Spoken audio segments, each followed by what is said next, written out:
Okay, some of you may have heard of the book called 1984 by George Orwell. It was made into a movie and a remake of a movie. And, well, for those of you who were, not born yet when 1984 came and went, did we have a 1984 society in our world in 1984? Now, Orwell apparently wrote 1984 after World War II, so sometime in the 1950s.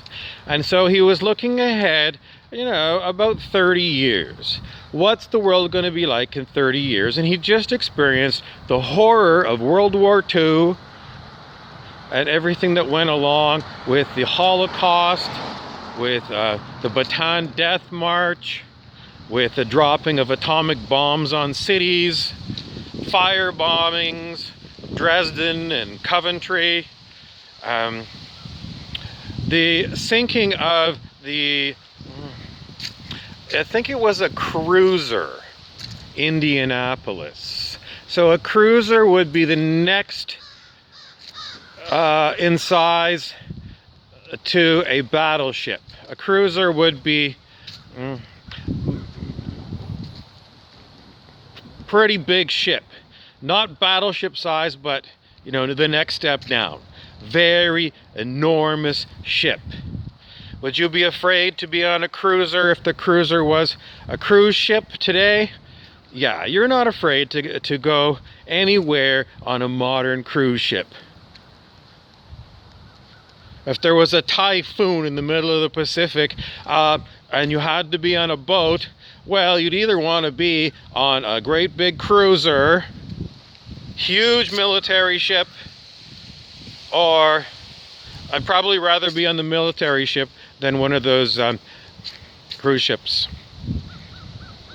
Built to take battle damage, armor plating. Very tough ship. And yet the Indianapolis went down in the Pacific.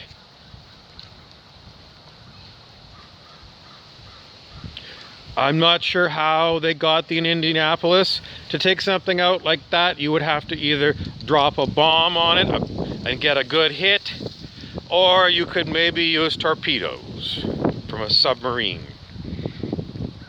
You can look it up.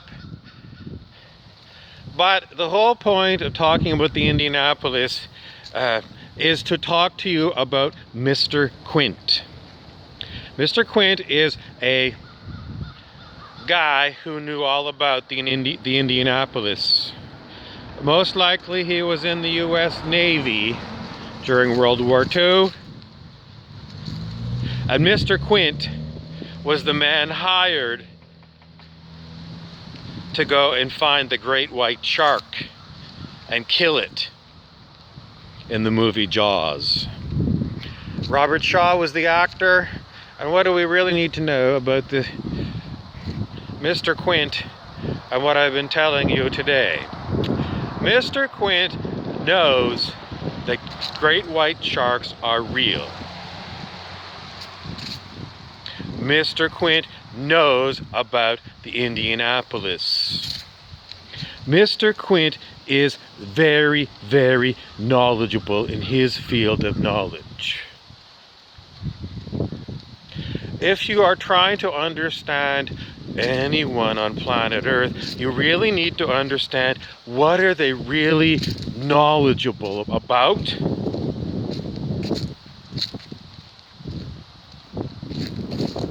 Do you care what they don't know about? Yes, because these are their blind spots, areas that they don't know. And in the end, Mr. Quint, being an expert at dangerous waters,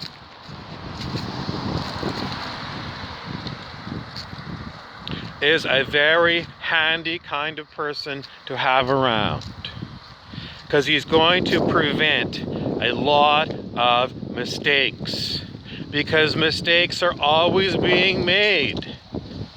And if you're a veteran like Mr. Quint, you've seen a lot of mistakes in your lifetime.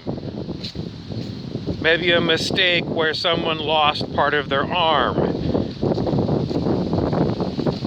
So you can see a mistake coming if it's one of these previously seen mistakes or something similar.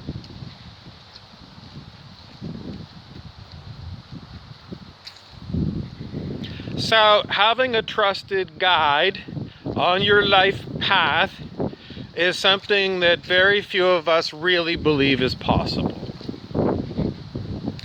You know, even if you need Mr. Quint to go after the great white shark, Mr. Quint is an alcoholic.